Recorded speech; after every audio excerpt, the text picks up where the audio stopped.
I'm armed. Dr. Eleanor Hayes called into the dark, her breath blooming white in the cold air as the wind clawed at the shutters. It was the kind of October night that Dakota Territory remembered, hard, raw, and full of whispers no one wanted to hear. For 2 years, Eleanor had read those whispers like a ledger. The sudden emptiness of the grasslands, the way her horses grew skittish without reason, that uncanny stillness when the prairie seemed to hold its breath. She'd come west after losing Captain Andrew Hayes and their newborn to cholera back in Boston, chasing silence and usefulness at the same time. Her little cabin sat on a knife point between worlds, far enough in a Lakota country that desperate riders found her more than they found their own healers, close enough to an army post to get supplies whenever the quartermaster pretended not to see the faces she treated. She survived by staying neutral and stitching up whoever found her door. But that fragile balance trembled the instant she heard that half-human sound, a cross between a groan and a growl, dragging itself across the pre-dawn wind until it pressed against her windows like a hand. She jolted awake from the same nightmare, tiny coffin, fevered words she couldn't forget, and moved by habit. Winchester in reach, boots on, coat over flannel. She slid to the window and pulled back the curtain. Moonlight poured thin and cold over a man crawling through the frost, cutting a dark path behind him. The fletching of an arrow jutted from between his shoulder blades. He wasn't moving fast, but he wasn't giving up either. Every caution she'd learned screamed trap. Wounded men could be bait. But another oath ran deeper than fear. She stepped onto the porch and lifted her voice again. "I have a gun," she repeated then, in rough Lakota, "Mazakin yuha." The figure stilled, lifted his head with effort. Lakota, maybe 30. Warrior's braids come loose, shoulders like a tourniquet against pain. "Help," he whispered, the word cracked and careful. "Please, mercy or survival. How often did you get to choose and still live with yourself?" Eleanor shouldered the door wide, motioned him in, and made herself a promise about what she'd do next if she saw shadows move where shadows shouldn't. Quick aside while we catch our breath. If stories from the frontier speak to you, hit subscribe and tell us where you're watching from and what time it is there. Then let's get right back to it. Inside, she cleared the table with one sweep, hand steady even as her mind took inventory of everything that could go wrong before the sun came up. The slog from threshold to examination table was a slow burn ordeal that turned her lower back into one long ache. The arrow had come at an angle, likely fired from horseback in a running fight, buried deep and ugly near his left scapula. Leaning him forward to assess the line of the shaft, she felt heat and damp, smelled metal and horse and old blood. He wasn't just bleeding, he had been bleeding for hours. If she left it in place, he'd drown slowly. If she ripped it out without a plan, he'd bleed out in minutes. She washed her hands with carbolic, stripped off the buckskin shirt, and stabilized the shaft. Then the long work began. For hours of cutting and careful exploration, following the arrow's trail through layers of muscle, hoping her fingers found the truth faster than her fear did. The head was barb and iron, made to stay. She had to widen the wound to free it, all while working around a left lung that hissed wet with each shallow breath. A nicked artery pulsed where it shouldn't. So she tied it off with thread finer than her confidence felt, listening for any change in the rhythm behind his ribs. Twice she paused because she thought his pulse had slipped away. Twice it stuttered back under her fingertips. When the arrowhead finally clinked into a pan, her shoulders slumped before she pulled them back up. She cleaned the wound again with carbolic, stitched the torn flesh, then bandaged his chest and side with strips she'd boiled earlier against just such a night. Dawn bled through the window panes as she tied the last knot. His pulse was thin but steady. His breathing was shallow but regular. She had done all she could. The thought should have felt like relief. Instead, a cold, practical voice wondered what made him crawl to her door instead of dying on the prairie, and how many riders his absence might already have set in motion. If Mercy had saved his life, what would it cost hers? He didn't wake for almost a full day. Eleanor kept vigil like it was a profession of faith, checking his pulse, changing bandages when red pressed through clean cloth, tipping broth to his lips when he stirred and didn't choke. When he finally opened his eyes, they were near black and watchful, the look of a man who'd woken where he wasn't sure he should be. "Where am I?" he asked, his English careful but fluent. "My cabin," she said, sliding fresh gauze under the wraps. "About 15 miles west of Fort Hale." She glanced up. "You've been out since before first light."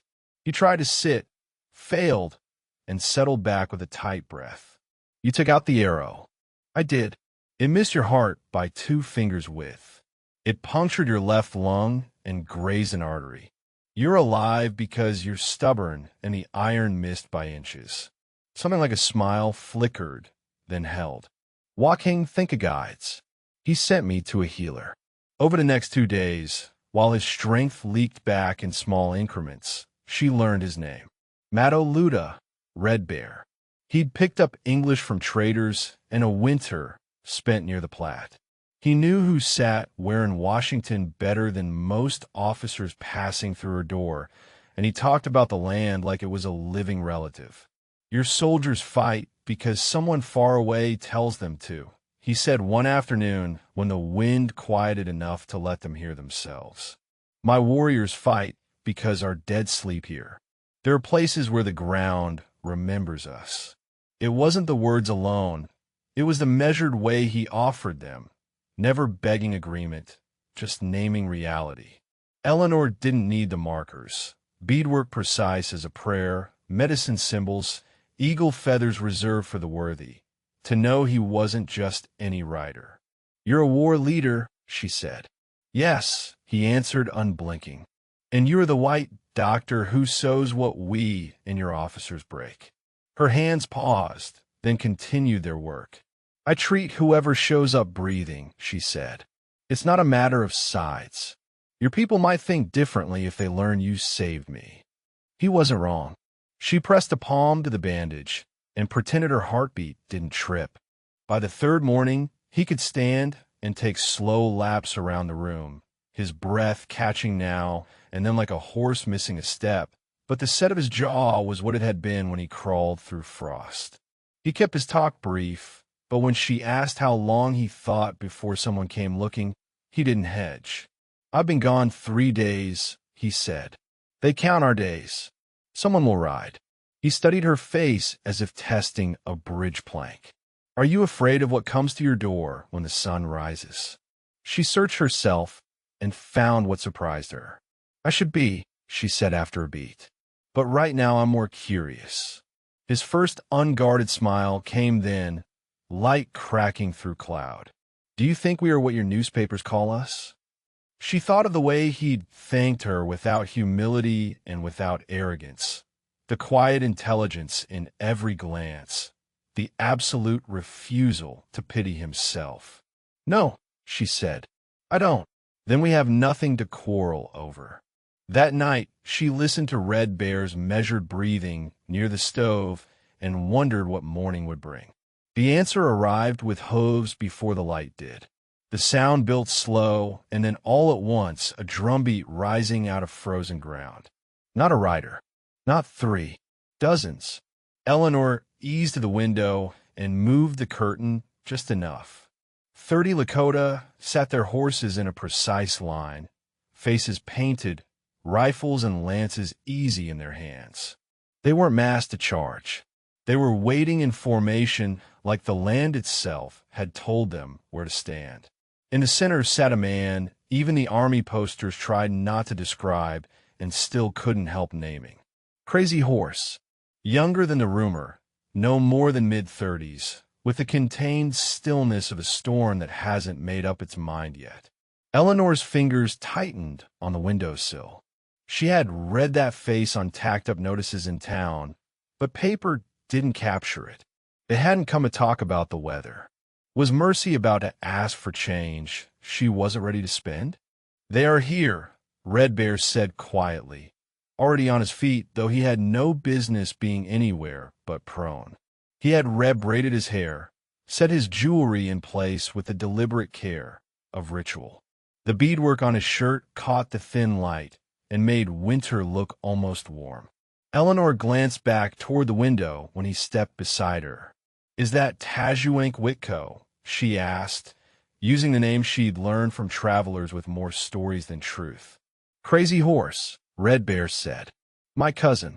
"That's not a rescue party," she said, eyes on the line. "That's a war party." He acknowledged what she saw with a tilt of his head. "In our world, the line is thin," he said. "Do not be afraid. If they wanted your blood, they would have taken it before you lifted the curtain. What do they want?" He kept his gaze straight ahead. "To see me standing, and to know why a white woman chose to keep me from dying when the army would pay for my death." Her mouth went dry. "There's a price on you?" $500, he said, not for pride, just for truth. "For my body, warm or cold." It hadn't even occurred to her. She'd seen a patient, not a bounty. "I don't hunt people," she said, and didn't bother to hide the edge in her voice. "No," he said, "you are rarer than that." He straightened. "Walk out with me?" When she stepped onto the porch at his side, the effect rippled down the line of horses. Not fear, surprise. A few warriors shifted upright, eyes moving like rifle barrels without pointing. Crazy Horse dismounted and crossed the distance at a measured pace that felt louder than the wind. "Madoluda," he said first, addressing Red Bear in Lakota. They traded words quick and low, a current Eleanor couldn't track. Then Crazy Horse's attention turned and landed on her. "You are the healer," he said, his English accent harsh and even at the same time. "I am," she said. "Dr. Eleanor Hayes. You kept my cousin from the road of the dead." "I did what a doctor is supposed to do." The faintest line of amusement crossed his face. "No," he said. "You did what a healer does. There is a difference." He stepped closer, studying her like you'd study a map you weren't sure you could trust.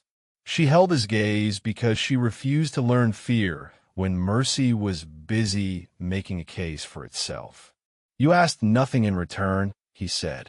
"You treated him with honor, though it might end your life." "Why?" The answer mattered to more than just her breath today.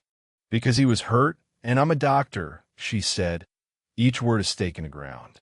"I took an oath. I don't decide whose blood matters enough for stitches." Crazy Horse nodded, as if she had said precisely what he expected and maybe what he needed to hear.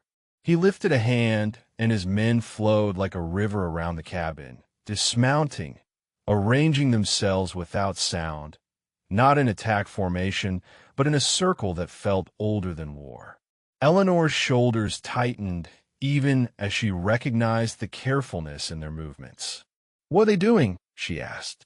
"Making camp," Red Bear said. "We have to speak," he added. "There are rights. Debts must be paid. Bonds must be tied so they cannot slip." He glanced at her. "You're no longer a stranger who put thread through skin. You are inside something larger, whether you meant to be or not." Around midday, riders approached from the direction of the river, women with bundles and calm faces, their dresses heavy with beadwork and story. The older among them moved with a gravity Eleanor felt in her bones. A woman with gray threaded through her braids came to the porch and stopped at the step. "I am Kiona, mother of Red Bear," she said in careful English that had a cadence Eleanor wanted to keep listening to. "I thank the woman who kept my son from my grief." Eleanor's throat tightened. Any mother would want the same, she managed. Kiona shook her head, not unkindly. Some would have counted gold or called soldiers. You chose the path with thorns. Kiona studied Eleanor's face and then, as if reading a page no one else could see, said softly, "You have buried children." It wasn't a question, and Eleanor didn't try to deny it. "A son," she said. "He died of cholera at 6 months." Kiona's mouth softened with something that wasn't pity. "Those who know that hunger in the heart are led to fill other mouths," she said. "That is why you were here the moment my son needed you." A younger woman stepped forward carrying a dress that sent light skittering across its beadwork, a waterfall of blues and whites and golds. "This is Tala, Red Bear's sister," Kiona said. "She brings a gift." "For you," Tala said. "Healer woman dress." Eleanor reached out. The leather was as soft as breath. The beadwork was as intricate as lace. "It's too much," she said. Red Bear's voice came beside her, the tone making refusal impossible. "To turn it away would be to wound us," he said. "It was made for a woman who brings healing." Eleanor lifted her eyes. "What exactly happens now?" Kiona raised her chin toward the circle forming. "You will be recognized in our way. You will be given a Lakota name. You will carry our protection." The path she had been walking alone for 2 years suddenly had others on it. Was she ready to let them walk beside her? As the sun dropped and the cold drew close again, Crazy Horse found her near the doorway, where her rifle leaned as if it wanted to argue for the old life. "At moonrise," he said, "we begin." He didn't make an order. "If you step into it, you will be more than Dr. Eleanor Hayes. You will stand between our lodges and your fort and hold a rope both sides can grab. And if I don't, then we leave with respect," he said, "and gratitude. But a branch that can hold a crossing does not grow every day." She stood there for a long moment, looking at the line where the land met the sky and thinking about all the lines she had already crossed. Then she nodded. "I accept." By the time the moon lifted its white face over the prairie, more had come. Elders with eyes like wells, medicine men whose movements made the air feel different. Eleanor had changed into the dress, and the transformation startled even her. The beadwork caught firelight until it seemed the garment made its own dawn. She stepped into the circle around the sacred fire and saw how many had gathered, shoulders sharp in the light, faces intent and surprisingly gentle. The singing began low, a harmonic rise and fall that put a thread of sound between earth and sky. Crazy Horse stepped forward carrying a pipe carved from red stone and edged in eagle feathers. He spoke in Lakota first, words rolling like water over smooth stones, then turned so she could follow. "We gather," he said, "to honor a woman who chose to mend what was cut rather than count the cost." He glanced at Red Bear and then at her again. She held to her promise and set fear under her heel. It was not grand poetry, it was exact praise. A figure stepped from the elders, a medicine man with a face that looked carved and eyes that almost smiled. He carried a bundle wrapped in soft hide, its weight obvious. When he opened it, the contents gleamed and whispered, stones, herbs, small carvings worn smooth by hands and years. "This is Chidang Luda," Red Bear murmured to her. "Red Hawk." The old man moved around her, scattering sage and sweetgrass, the scent rising clean and bright. He laid his palms on her shoulders and searched her face until she felt like a page he'd read before. When he spoke in English, his voice was formal and magnetic. "You came to us as a Wenjiang of the white people," he said. "Tonight you are named Pijuta Winyan, medicine woman. Your work is no longer only to close wounds of the flesh, but to stitch what is torn between our peoples." The circle answered with a swell, warriors lifting weapons toward the moon, women's voices braiding harmony, children stamping joy into the dirt. And for the first time in years, Eleanor felt something catch in her chest that wasn't pain. Tala brought moccasins stitched to match the dress, patterns that made the firelight dance. Kiona placed a necklace of carved bone and turquoise around Eleanor's throat, the weight cool and species of comfort she hadn't expected. "These tell anyone who sees you who you are," Kiona said. Crazy Horse stepped forward with a small leather bag bound with a cord. "For you," he said, placing it around her neck. "The things inside are old and good. Herbs that grow in places we do not name out loud. Stones that carry the earth's push in them. Use them when you remember our song." People pressed in, not with hands, but with attention, each offering welcome in looks and small nods. Red Bear found her when the singing softened and the cold finally began to press through the warm ring of bodies and flames. "How do you feel?" he asked, not as a challenge, but as a friend asking for truth. She didn't rush. Words mattered here. "For the first time since I buried my family," she said, "I don't feel like I'm standing alone on an empty road." He smiled in a way that made his face look younger. "That is the right feeling," he said. "You are Pidgeotto now. What you carry is bigger than metal and thread." She stayed in the circle long after others drifted toward their lodges and fires, letting the sound of chant and drum work into the spaces she'd kept closed. The woman who had walked through years with only the rhythm of her own steps found, for one night at least, that another rhythm could carry her. How often do we get the chance to be renamed into who we were meant to be? Morning on the second day came soft and spare. Most of the camp had already moved with a quiet efficiency that left only footprints and ash to prove they'd been there. Remained a tight knot of riders, Crazy Horse and 4 of his best men, along with Red Bear's family. When Eleanor stepped onto the porch, Crazy Horse stood there as if he'd been split from the night and pressed back in a day without changing shape. "The honoring is done," he said simply. "Now we talk about what a name requires." Red Bear was near the horses, moving easier now, the set of his shoulders promising strength without pretending he'd recovered what blood had taken. Kiona joined them, a bundle in her hands. She placed it in Eleanor's arms, and the smell rose. Earth and leaf and time. "Medicines," she said, "from places we keep between us and the sky. Use them with what you already know." Red Bear added, "There will be days when our people cannot trust an army doctor to do what is right for them. There will be days when your people cannot understand what we ask of the earth. You are between us now. You are the rope we both trust to hold." Crazy Horse's gaze didn't waver. "You must know the risk," he said, not as a threat. "Some of your people will name you traitor for this. Some of mine will always wait for your white skin to betray your word." Eleanor felt the weight settle across her shoulders with the necklace and the medicine bag, a weight with purpose. "What do you need me to do?" she asked. "Keep making the torn whole," Crazy Horse said. "Every wound you close, every fever you cool, every breath you save, do not imagine it is small. That is what builds a crossing."